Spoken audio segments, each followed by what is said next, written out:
नमस्कार साथियों, गौरव ज्ञान धारा में आपका स्वागत है। अपन बीकानेर के राठौड़ पढ़ रहे थे और आज बीकानेर के राठौड़ से संबंधित ये दूसरी क्लास है। इसके अलावा एक क्लास और आएगी और उसके साथ ही अपन बीकानेर के राठौड़ बहुत अच्छी तरीके से पूरे पढ़ चुके होंगे। तो उम्मीद कर रहा हूं कि भैया इससे पहले वाली क्लासें आप लोगों ने अच्छी तरीके से देखी है। पीडीएफ भी कल उपलब्ध करवा दी थी, जितनी बची हुई थी सारी की सारी। और धीरे धीरे अपना जो कारवा आगे बढ़ रहा है वो आ गया है 34वीं क्लास तक। ठीक है, आज की इस क्लास में जो मेन अपन पढ़ने जा रहे हैं, जो अच्छी मतलब चीजें आप लोगों को इसमें ध्यान देनी है विशेष, वो रहेगी अपने एक तो पढ़ेंगे स्पेशली राय सिंह।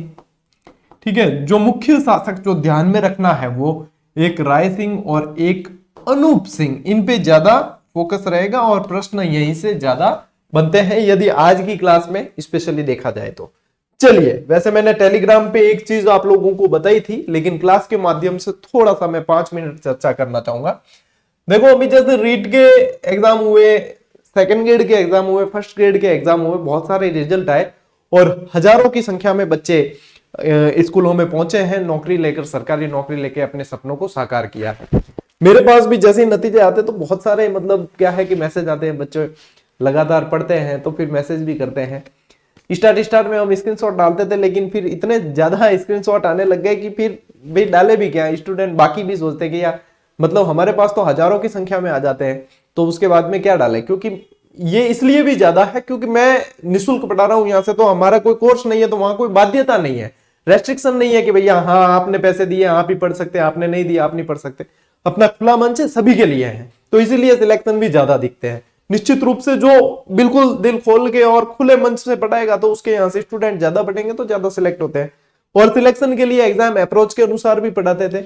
यहाँ पे बात ये है, वैसे तो कई सारे विद्यार्थी सिलेक्ट हुए और मैंने अभी आप लोगों को बताया स्क्रीनशॉट में बहुत कम डालता हूं अभी टेलीग्राम पे, लेकिन कल इनका नेत्राम जी गरासिया इनका नाम है, इनका कल मैसेज आया तो टेक्निकल टीम ने मुझे बताया, मैंने देखा तो वास्तव में जब ये व्यक्ति कर सकता है तो आप क्यों नहीं कर सकते। कई सारे हमारे पास में ऐसे भी, मेरे पास मेल वगैरह मैसेज और कमेंट में भी कई जने बच्चे बताते हैं सर हम तो सिलेक्ट हो जाते लेकिन हमारी परिस्थितियां सही नहीं थी, ये नहीं था, मतलब दुखड़े हजार, लेकिन उनके लिए प्रयास क्या।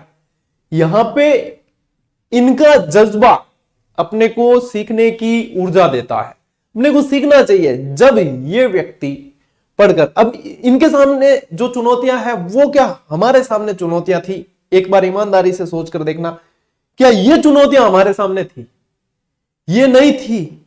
इन्होंने संघर्ष किया है और उसके बाद में देखो अपने चैनल से नियमित पढ़े, हमने नहीं कहा है, इन्होंने खुद ने मैसेज भेजा है और फिर इन्होंने लिखा भी था कि मैं जब उस तरफ कभी संभव होगा तो मैं आऊंगा और गौरव सर से मिलूंगा। बिल्कुल आपका स्वागत है, आइए अपन मुलाकात करेंगे। और यहाँ पे क्या है कि सपोर्ट की तो जरूरत होती है, लेकिन ये सिलेक्शन तब है जब इनके अंदर का जज्बा है, जब इनके अंदर का जोश, इनके अंदर का जुनून जिंदा था, इसलिए इन्होंने करके दिखाया है। देखो स्कूल में पहुंचे हैं, आचार संहिता के कारण इनकी जो है अपने क्या कहते हैं कि पोस्टिंग थोड़ी सी डिले हुई, लेकिन भगवान के घर देर है अंधेर नहीं है। यहां पे इन्होंने सिलेक्शन लिया है और सिलेक्शन लेके ये साबित किया है कि परिस्थितियां सपनों के आड़े नहीं आ सकती। और हाँ, सरकारी नौकरी की तैयारी वही कर रहे हैं जिनकी परिस्थितियां अनुकूल नहीं है। भाई जिसकी परिस्थितियां अनुकूल है, बिजनेसमैन है, वो क्यों सरकारी नौकरी की तैयारी करेंगे। तो यहां पे ये दुखड़े जो रोने होते हैं उनसे बाहर लाने के लिए ये आज मैंने स्क्रीनशॉट इनका टेलीग्राम पे भी डाला था, कम्युनिटी पे टैब में भी डाला है और यहां पे भी बता रहा हूं कि नियमित रहो, संघर्ष करो। जितना संघर्ष करोगे, जितना अपने आप को घिसोगे, उतना चमक के निकलोगे और उसके बाद में आपकी सफलता के लिए आपको बताने की आवश्यकता नहीं है, दुनिया बताएगी और दुनिया आपकी मिसाल देगी। इतना संघर्ष आप लोगों को करना है, लेकिन उसके लिए इनकी भी एक दिन में आई हुई सफलता नहीं है। इन्होंने भी अपनी रातों को जो है, अपने संघर्ष के दौर को जो है वो जिया है और अपने इन रातों को की हुई मेहनत को, दिन रात जो मेहनत की गई है उसको इस परिणाम के रूप में लाके और फिर अपने आप को साबित किया है। तो ये इन्होंने किया है, इनसे सीखिए। और कभी अपने दुख जो है वो मतलब होते हैं सभी के, लेकिन उनसे उनका समाधान क्या हो, उनसे ऊपर कैसे आना है, उसके लिए प्रयास करना है। यानी कि समस्या सबके पास है, अपने को समाधान की तरफ देखना है ना, इस चीज को अंदर उतार लेना। ये जो है कील बन के चुभनी चाहिए कि हमारी परिस्थितियां इनसे अच्छी थी लेकिन हमारा सिलेक्शन यदि नहीं हुआ है तो क्यों, उसके पीछे का कारण ढूंढोगे तो अगला सिलेक्शन आपका हो जाएगा। हल्का सा मोटिवेशन मैंने देने का प्रयास किया है यहां से, बाकी जब तक सेल्फ मोटिवेट नहीं होंगे तब तक क्या हो सकता है। तो एक बार बहुत बहुत बधाई, इनको शुभकामनाएं, और आप लोगों को जो है प्रेरणा मिली तो उसके अनुरूप मेहनत करना आप। अब चलते हैं अपन अपनी क्लास की ओर। आज जो अपन पढ़ने जा रहे हैं स्पेशली अपन राय सिंह विशेष रूप से पढ़ेंगे। यदि फर्स्ट ग्रेड सेकंड ग्रेड देखते हो तो उसमें भी राय सिंह स्पेशल टॉपिक दे रखा है, बीकानेर के राय सिंह ऐसे दे देते हैं, ठीक है। इससे पहले के अपन ने पढ़ लिए बहुत अच्छी तरीके से। यदि हल्का सा परिचय देखें तो जन्म 1541, मृत्यु 1612, पिता कल्याणमल, माता रत्नावती। अब आपको थोड़ा सा हल्का सा फ्लैशबैक याद आ रहा हो तो मैंने आपको नागौर दरबार पढ़ाया, ठीक है। नागौर दरबार में मैंने बताया कि कल्याणमल जाते हैं और अपने दोनों पुत्र यानी पृथ्वीराज राठौड़ और राय सिंह को मुगल सेवा में भेजकर आते हैं, ठीक है, याद आ गया। उपाधियां इनकी राजपुताने का कर्ण कहा जाता है। क्या कहा जाता है? राजपुताने का कर्ण। और कहा किसने? मुंशी देवी प्रसाद ने। किसने कहा है? यहां पे आपको नाम थोड़ा सा याद रखना पड़ेगा, मुंशी देवी प्रसाद ने कहा है। क्या हुआ कि अकाल पड़ा जिस समय तो इन्होंने बहुत सारे सदाव्रत खोले, यानी कि एक तरह से यूं कह सकते हो कि अकाल राहत कार्य इन्होंने बहुत अच्छी तरीके से किए, तो इसलिए राय सिंह को राजपुताने का कर्ण जो है उपाधि दी गई। इसके अलावा इन्हें महाराजा की उपाधि मुगल बादशाह द्वारा दी गई और राजेंद्र की उपाधि भी अपने पढ़ने में मिलती है। राजेंद्र की उपाधि यानी कि अन्य जो शासकों के साथ में अच्छा बर्ताव करने वाला होता है उसे, इसलिए राजेंद्र की उपाधि भी दी है। तो अभी अपन वैसे डिटेल में और पढ़ने वाले हैं, यहां पे ये उपाधियां ध्यान रख लेना। समकालीन मुगल शासक देखोगे तो अकबर। वैसे जहांगीर के ज्यादा करीब थे, ये सपोर्टिव ज्यादा थे जहांगीर के, लेकिन यहाँ पे जो टाइम पीरियड यदि आप देखोगे तो अकबर आपको विशेष रूप से ध्यान रखना है, ठीक है। जहांगीर का शासनकाल आ जाएगा लेकिन अकबर ध्यान रखो। अभी अकबर द्वारा राय सिंह को 1572 में जोधपुर का प्रशासक बनाया गया, ठीक है। अब जोधपुर का प्रशासक बनाया है, क्यों बनाया है? क्योंकि ये टाइम पीरियड देखो वहां पे चंद्रसेन से संघर्ष चल रहा था और उसके बाद में मोटा राजा उदय सिंह को बाद में शासक बनाते हैं। इस समय जो है यहां पे प्रशासक बनाया गया बीकानेर के राय सिंह को। बहुत ही मोस्ट इंपॉर्टेंट लाइन है, ठीक है। 1574 में राय सिंह को बीकानेर का शासक बनाया गया, क्योंकि यहां पे बताते हैं कि 2-3 साल तक ये प्रशासक रहे हैं, ठीक है। उसके बाद में बीकानेर का शासक इन्हें बनाया गया है 1574। तो यहां पे इंपॉर्टेंट लगा देना, और जहां जहां इंपॉर्टेंट लगवाया है वो बने हैं, ठीक है। और अकबर ने राय सिंह को जूनागढ़, शमशाबाद और नूरपुर की जागीर दी, साथ ही साथ ध्यान रखना राय की उपाधि भी दी। राय की उपाधि भी दी है। ये जागीरें पूछ लेते कई बार, जूनागढ़ की जागीर, शमशाबाद, नूरपुर, 3 तो याद रखने ही है, ठीक है। तो यहां पे जश्न क्या ध्यान रखोगे? जश्न, क्या भाई अकबर के साथ में मनाया जश्न। राय सिंह अभी हाथों हाथ ही मैंने ट्रिक बनाई, मेरे पहले सोचा भी नहीं था कि इसकी ट्रिक दूंगा मैं, लेकिन हाथों हाथ बन गई। कैसे बनी? कि जे से जूनागढ़, एस से शमशाबाद और एन से नूरपुर, जश्न मनाया राय सिंह ने, तो राय की उपाधि दी अकबर ने। अगी बात, और जश्न मना दियो नहीं और जश्न याद रख दियो तो अपने राय सिंह तो है वो जागीरा के मामले में भूल लीजिए को नहीं। ऐसी छोटी छोटी जो है इन बातों से अपनी तो है पार लग जाएगी। चलिए, राय सिंह के प्रधानमंत्री करमचंद की देखरेख में जूनागढ़ दुर्ग बनाया। जूनागढ़ दुर्ग बीकानेर का निर्माण तो क्या अपन पुनर्निर्माण कहे तो ज्यादा ठीक है। क्यों? क्योंकि ये जो जूनागढ़ दुर्ग है इसका निर्माण तो बीका ने ही करवा दिया था, लेकिन इसका पुनर्निर्माण करवाया है और स्टार्ट किया है 1589 में। कार्य प्रारंभ कब किया? 1589 में, और पूरा हुआ है 1594 के अंदर। ये स्पेशली ध्यान रखना है कि करवाया किसने है? करमचंद्र ने। इसलिए इसे कहा जाता है जूनागढ़, यानी कि जो जूना। भाई अब मारवाड़ी में आवड़ो ही पड़ी, मारवाड़ी में नहीं आओ तो थाले पड़े कौन? जूनो किन के? पुराना गढ़ है, उसका निर्माण करवाया, इसीलिए जूनागढ़ कहा जाता है। राती घाटी का किला भी कह देते हैं, जमीन का जेवर कहा जाता है, ठीक है। ये दुर्गों में वैसे पढ़ेंगे अच्छी तरीके से, चिंता नहीं करनी है। तो जूनागढ़ दुर्ग याद रखना है, ठीक। लिफ्ट लगाई गई थी पहली बार इसके अंदर। चलो भाई, तो यहां से जो है राय सिंह से संबंधित मेन महत्वपूर्ण बातें तो आई है, आगे और है। एक बार स्क्रीनशॉट ले लो। चलती क्लास में डिजिटल बोर्ड है भाई, कि अटक जावे, हैंग हो जाओ तो वो तो आवे, क्योंकि हैंग होने के बाद में फिर जो है पीडीएफ जनरेट नहीं होती। है ना। तो स्क्रीनशॉट तो क्लास चले, पीडीएफ नहीं मिलती तब तक स्क्रीनशॉट रखा करो, बाद में डिलीट कर दो की बात है। और इसके बाद में भी क्लास चला के यदि अभी नहीं लेते हो तो अपने क्लास में बैक जाके वापस ले लेना, ठीक है ना। क्लास देख के भी नोट्स बना सकते हो, कई चीजें हैं। अब कल भी इस रचना के बारे में पढ़ा था अपन ने, कौन सी, ये देखो, करमचंद वंशोत्कीर्तन काव्यम, पूरा एक ही नाम आपको याद रखना है, यानी शिरोरेखा एक ही रखनी है।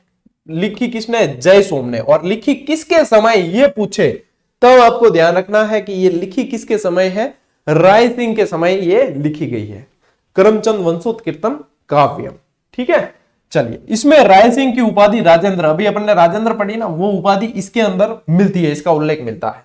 अच्छा, राय सिंह खुद भी बड़ा विद्वान था, कला प्रेमी था, यानी विद्वान का मतलब, जहां जहां मैं विद्वान शब्द राजा के लिए प्रयोग करूं ना, इन्हों मतलब वो नहीं है कि तलवार वगैरह बहुत बढ़िया चला, तो तलवार वगैरह तो वो तो राजनीतिक जीवन, युद्ध तो लड़ना ही है, राजा बना है तो युद्ध लड़ना ही है।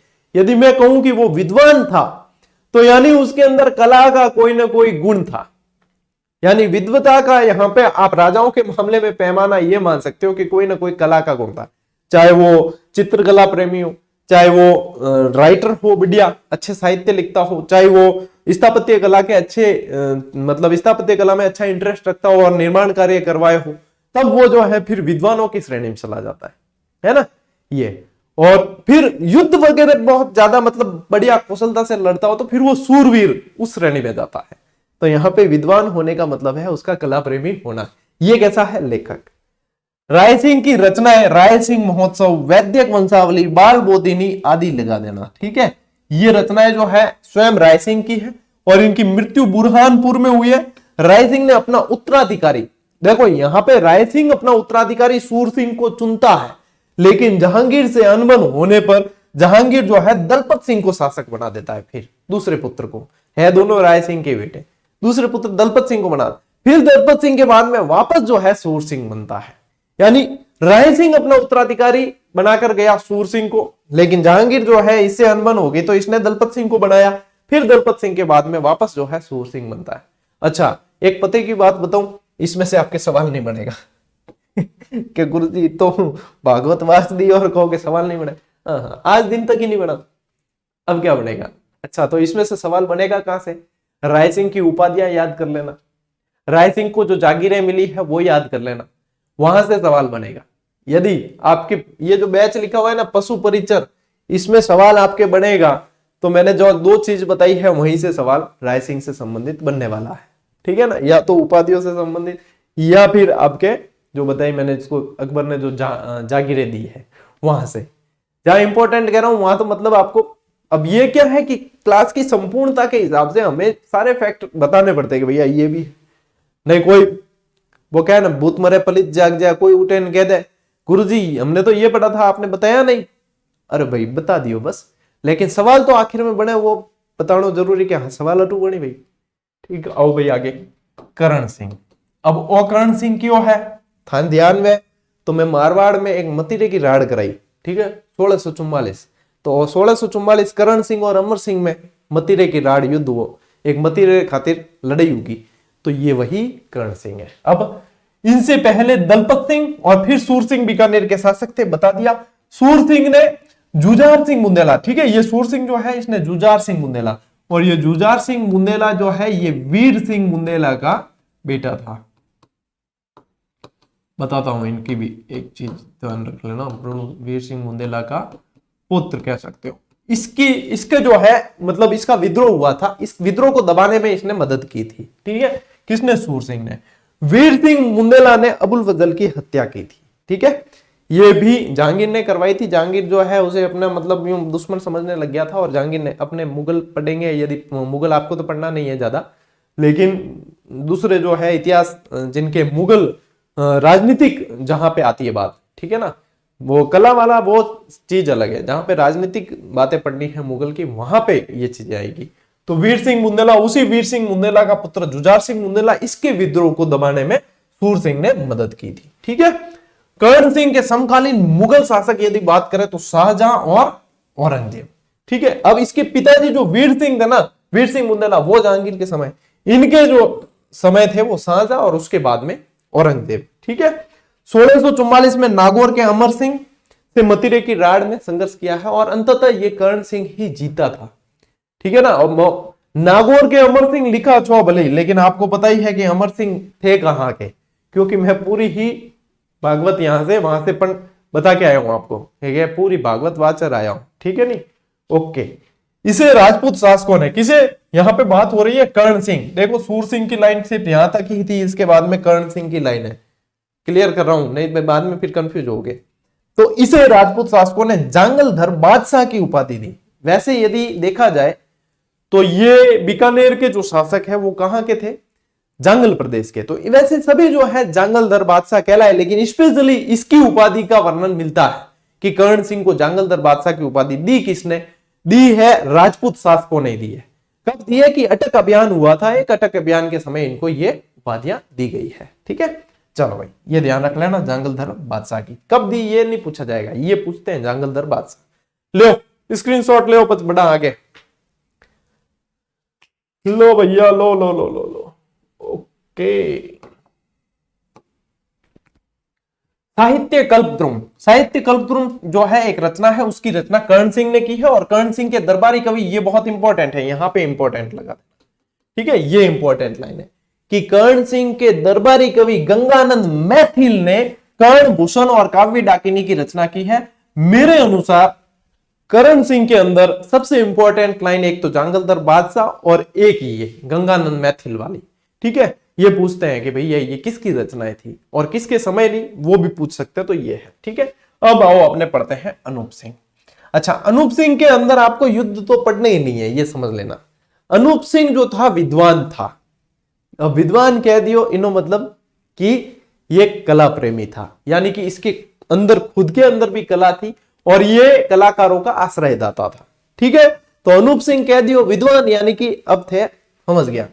देखो कर्ण सिंह के पुत्र, पहली बात समकालीन मुगल शासक औरंगजेब, उपाधियां यहां पे लगाओ मोस्ट इंपोर्टेंट, जहां मोस्ट इंपोर्टेंट लगवा रहा हूं आपके नोट्स में लगना चाहिए, ध्यान रखना ताकि पता चले। अब जैसे हमारे क्या है कि गवर्नमेंट में अभी अर्धवार्षिक परीक्षाओं का दौर चल रहा है बच्चों के, तो उनमें भी क्या, उनको भी मोस्ट इंपोर्टेंट छटवाने पड़ते हैं, अपने को भी अपने मास्टरों ने छटवाए थे, तो वहां मोस्ट इंपोर्टेंट छटवाने, मास्टर जी किने मोस्ट इंपोर्टेंट छटवा दिया, यानी कि मान लो 10 प्रश्न छटवाया तो 6-7 तो मेल ही एग्जाम में। ठीक है, बोर्ड परीक्षाओं में मिल जाया करे, क्यों, क्योंकि टीचर जो होते हैं वो अनुभवी होते हैं, उन्होंने देख रखा होता है। तो यहाँ पे मैं जहां पे इंपॉर्टेंट लगवा रहा हूं, इतिहास गवाह है, वहां से सवाल बनते हैं। अब थे भले सरल कह दो चाहे कठिन कह दो, बढ़िया देखो बढ़िया। ठीक, तो उपाधियां क्या है, माई मराठी, मानकर चलो कि ये प्रश्न बनता ही बनता है अनूप सिंह के अंदर। ठीक है, महाराजा की उपाधि और विद्वानों का आश्रयदाता इसे कहा जाता था, सबसे इंपॉर्टेंट इसमें माई मराठी की उपाधि धारण की, लगा दिया इंपॉर्टेंट। अब आओ आगे। अनूप सिंह एक उच्च कोटि का कला प्रेमी था, यानी कि आप लोगों को मैंने बता दिया कि ये विद्वान था। इसके समय बीकानेर चित्रकला शैली का स्वर्ण काल, ठीक है, बीकानेर चित्रकला शैली का स्वर्ण काल, और इसने क्या है मुगलों के साथ में दक्षिण भारत के बहुत सारे अभियान किए, तो इसके समय एक चित्रकला पर दक्षिण प्रभाव भी देखने को मिला है। ठीक है, मुगल शैली पर दक्षिण का प्रभाव, मुगल शैली का है चित्र शैली पर, ठीक है, चित्र शैली पर दक्षिण का प्रभाव देखने को मिला है, क्योंकि इसने जो है बहुत सारे दक्षिण के अभियान किए हैं। इसके समय, ये इंपॉर्टेंट है, इसके समय उस्ता कला के कलाकार लाहौर से बीकानेर लाए गए। अब देखो वहां पे उस समय बढ़िया बढ़िया कलाकार हुए थे, जिसमें से अली रजा वगैरह बहुत प्रसिद्ध थे। हालांकि ये उस्ता कला जो है ना, सबसे पहले तो ये समझो कि उस्ता कला कहा किसे जाता है, इसीलिए ये फोटो शामिल किया है भाई। मारे टाइम एडी ही के मान कोई बताने वाला को नहा, अब थाने बता सका तो बता दा। ठीक है, ये है ऊंट की खाल है, यानी कि देखो जिन्ने ऊंट के ऊपर जो ये की जा रही है कलाकारी, ये कहलाती है उस्ता कला, यानी कि सुनहरी कलाकारी इस पे जो की जाती है। देखो ये पूरी जट कतराई कह सकते हो आप, ये देखो कैसी डिजाइन बन रही बढ़िया, तो ये कहलाती है उस्ता कला। ये स्पेशली लाहौर से इसके कलाकार लाए गए यहाँ पे, और वर्तमान में मैंने आपको जीआई टैग का एक जीजीडी फैक्ट दिया था, इसे जो है जीआई टैग मिला है इस कला को। ठीक है, और हिशामुद्दीन उस्ता ने इसे बहुत ज्यादा प्रसिद्धि दिलाई है, इसके प्रसिद्ध कलाकार है हिशामुद्दीन उस्ता। यह हस्तकला का एक टॉपिक है स्पेशली, जिसमें हस्तकला के अंदर अपन उस्ता कला वगैरह ये पढ़ते हैं, मुनवत्ती कला, ठीक है, ये सारी है। तो ये जो है उस्ता कला के कलाकार जो है अनूप सिंह के समय यहाँ है। देखो कला प्रेमी है तो कहीं भी कला से संबंधित चीजों को आश्रय देगा, ठीक है ना। तो ये चीज विशेष रूप से ध्यान रखना। चलो भाई स्क्रीनशॉट तो एक बार ले लियो। आओ और शासक पढ़ना अनूप सिंह के बारे में। राजस्थानी ग्रंथों के संग्रह के लिए अनूप संस्कृत पुस्तकालय का निर्माण भी करवाया और कई सारे ग्रंथ इसमें लाकर रखे भी है। कौन सा? इसके नाम से अनूप सिंह में आपको सबसे बड़ी हिंट मिलेगी, इसके नाम से बहुत सारी चीजें मिलने वाली है। यदि साहित्य पढ़ेंगे तो भी नाम से मिलेंगे, ये भी नाम से, ठीक है। तो अनूप संस्कृत पुस्तकालय का निर्माण। अनूप सिंह की खुद की रचनाएं, अनूप सिंह की खुद की रचनाओं में अनूप विवेक, अनूप संगीत विनोद, काम प्रबोध, अनूपोदय आदि है। अब खुद की रचना में भी देखो अनूप अनूप शब्द आ गया, अनूप विवेक, अनूप संगीत विनोद, ठीक है, काम प्रबोध और ये अनूपोदय, यानी काम प्रबोध अलग से याद कर लेना, बाकी में तो अनूप आया ही है। हालांकि भावभट्ट की रचनाओं में भी आएगा, ठीक है। इनके दरबारी विद्वान यदि देखा जाए तो पंडित भावभट्ट जो सबसे इंपॉर्टेंट है, ये पंडित भावभट्ट सबसे इंपॉर्टेंट है और यहां से ज्यादा प्रश्न बनते हैं, ठीक है, भावभट्ट से संबंधित। इसके अलावा अनंग भट्ट, मणिराम, वैद्यनाथ आदि भी इनके दरबारी विद्वान थे, यानी ये साहित्यकार थे सारे के सारे। कौन थे? साहित्यकार। भावभट्ट की रचनाएं स्पेशली मैं बता देता हूं। भाव मंजरी, तो ये तो याद रह जाएगी, भावभट्ट की है तो आगे भाव आया है तो भाव मंजरी। अनूप संगीत रत्नाकर, अच्छा यहां पे था विनोद, ठीक है, और यहां पे है रत्नाकर, इसलिए आपको अलग से ध्यान रखना। अनूप राग सागर, अनूपांकुश, अनूप राग माला। अब देखो यहां पे राग वाली नहीं है, यानी राग वाली यहां पे आपको ध्यान रखनी है। अनूप राग माला, अनूप राग सागर, ठीक है। अनूप संगीत रत्नाकर, यहां पे भी आर, यानी कि एक आर से थोड़ा सा मतलब हिंट मिल जाएगी कि अलग कर सकते हो, बाकी याद तो करनी ही है, लेकिन थोड़ा सा क्यों, अनूप सिंह की खुद की रचनाओं में भी है और अनूप भावभट्ट की रचनाओं में भी है, करा की। तो यहां पे थोड़ा सा मैंने आप लोगों के लिए एक हिंट दी कि हाँ इस तरीके से आप सेपरेट भी कर सकते हो। चलो भाई, अनूप सिंह ने 1678 में चुंगेर की स्थापना की, जो अनूपगढ़ जिला अपन ने पढ़ा था ना, उसमें मैंने जिला उस समय बताया भी था चुंगेर, तो वही जो है अनूप सिंह के नाम पे के आधार पर ही जो वर्तमान में अनूपगढ़ है उसकी स्थापना चुंगेर नाम से अनूप सिंह ने ही की थी। ये बीकानेर वाला ही अनूप सिंह। अनूप सिंह के बाद इसका 9 वर्षीय पुत्र स्वरूप सिंह शासक बना, लेकिन ज्यादा समय शासन नहीं कर सका और चेचक होने के कारण यह जो है जल्दी ही मृत्यु हो गई इसकी। इसके बाद सुजान सिंह और जोरावर सिंह शासक बनते हैं। मुझे नहीं लगा कि इसमें से प्रश्न बन सकते हैं, इसलिए मैंने सिर्फ नाम शामिल किए ताकि ज्यादा लोड अपने को लेना नहीं है। और जोरावर सिंह हुड्डा सम्मेलन में शामिल होता है। अब हुड्डा सम्मेलन कब हुआ? 1734। कब हुआ? 1734, 17 जुलाई 1734। इसके बाद शासक बने गज सिंह को मुगल बादशाह अहमद शाह ने श्री राजराजेश्वर महाराजाधिराज महाराजा शिरोमणि गज सिंह की उपाधि दी। इतनी बड़ी उपाधि है, श्री राजराजेश्वर महाराजाधिराज महाराजा शिरोमणि गज सिंह पधार रहे हैं। अपन कई बार सीरियल देखते हैं ना, उसके अंदर ये ऐसे मतलब आवाज लगाई जाती थी, तो यहाँ पे ये इतनी सारी उपाधियां, तभी तो आवाज लगाते थे। खाली यूं कहते गज सिंह आ रहे हैं, मजो ही कौन आवे, आयो क्या मजो कि महाराजा गज सिंह जी आ रहे हैं, तो भी मजा नहीं आया। अब देखो मजा आएगा। श्री राज राजेश्वर महाराजाधिराज महाराज शिरोमणि श्री गज सिंह पधार रहे हैं, आयो मजे। तो मजे वाली उपाधि यहाँ पे दी है, नहीं भूलो थे गज सिंह। ये गज सिंह वो जोधपुर वाले नहीं, यहाँ वाले हैं बीकानेर। इनके दरबारी विद्वान यहीं से, ये गज सिंह से जी से याद रह जाएगा, जी, ठीक है, डी मत लगाना आगे, जी लगाओगे तो गौरव ज्ञान धारा हो जाएगा। गोपीनाथ गार्डन, इन्होंने गज सिंहोत्तरा रूपक एक साहित्य की विधा है, वो गज सिंहोत्तरा रूपक जो है वो साहित्य रचना इन्होंने की है, जो किसके समय थे? गज सिंह जी के समय। आगे बात समझ में जाने तो गज सिंह जी नाम की है। चलिए, तो यहां पे पहले स्क्रीनशॉट ले लो एक बार, बढ़िया, फटाफट ले लिया। चल बढ़िया। इसी के साथ में मैं कोशिश ये करता हूं, मैं लाइव क्लास से नहीं लेने का उद्देश्य यही है कि समय बचे अपना। और यहाँ पे बीच में देखते होंगे तो अपन फालतू की कोई बीच में कोई बातें सिर्फ क्लास को बढ़िया बनाने के लिए ही कुछ कह देता हूं, तो वो है। बाकी सिर्फ क्लास, यानी क्लास बढ़िया तरीके से, उसके बाद में क्या होता है कि एक लय भी नहीं टूटती और एक आपको पता है कि हाँ व्यवस्थित तरीके से आगे बढ़ना है। नहीं बीच में आप वातावरण रुक जाए तो बात रखी कमी थोड़ी है भाई। 2 बातें मुझे याद आएगी और लाइव क्लास लाऊंगा 2 बातें आपको याद आएगी, और उसके बाद में अपने पढ़ाई तो रहती है साइड में, फिर वो तो सिर्फ व्यूअर्स वाली बात हो जाती है। अपने को चाहिए सिलेक्शन, ताकि ये जब कहते हैं ना दिल खुश होता है। सिलेक्शन देना अपना मतलब है कि भैया आप चाहे पैसे दो या नहीं दो, लेकिन आपका सिलेक्शन हो। कुल मिला के एक सही प्रॉपर वे से तैयारी करें और प्रॉपर वे से आगे बढ़े, और वास्तव में सिलेक्शन लेकर ही रुकना है, वो वाली नीति के साथ में चलाऊं। इसलिए थोड़ी सी फोकस रहा करें क्लास पे और नियमित रहा करें। जितना नियमित रहोगे मुझे फायदा नहीं है, आपको फायदा है। ठीक है, बढ़िया। और अभ्यास करते रहना साथ साथ में। अपन मिलते हैं साथियों अगले वीडियो में, अगली क्लास में। तब तक के लिए राम राम, जय हिंद।